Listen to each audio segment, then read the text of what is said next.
This is my content enhancement routine for summer 2019.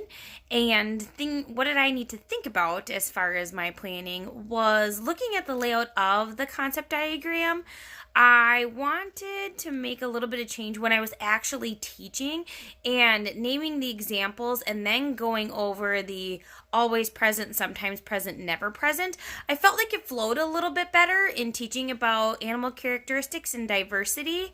And I think with my learner, Michael, it did actually help to kind of go back and forth between steps 5 and 4. And then for planning in the future, maybe I would rearrange the worksheet just a little bit, or maybe, have a topic that would better fit the concept diagram, but I still think I was able to make it work and it was successful. As far as my implementation fidelity, I felt like I did pretty good sticking to the lesson plan and the cue-do review. I could have maybe during my review been a little bit more specific about what the concept diagram did for us. However, I feel like I did at least touch on the baseline of what I wanted to in my reflection. Thinking about adjustments for students with disabilities, I would maybe take the examples and non-examples and do that on a separate worksheet, or maybe as like a follow-up activity to make sure I know that students are seeing what we're talking about when describing animals and what animals are. Which, again, I guess would probably make a pretty good lesson 1 and then have this be lesson 2. But taking that off and doing that as a separate activity.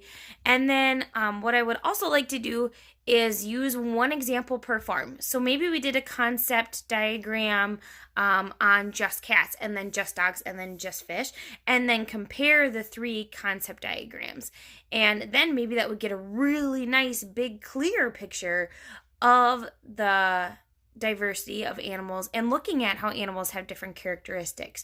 So that could be some of the ways that we could differentiate. And other ways too to make adjustments to the concept diagram is maybe bolding the different steps and the directions on different steps and the labels of each one's, having those bolded, and adding more space for students who maybe have trouble writing in smaller areas. I would widen that up a bit too. And then, of course, how we have a little bit of the concept diagram filled out prior to working with the students, I think definitely helps across the board. So it went well.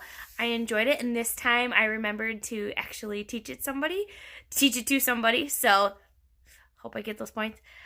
But yeah, it went really good. And I like the content enhancement routines.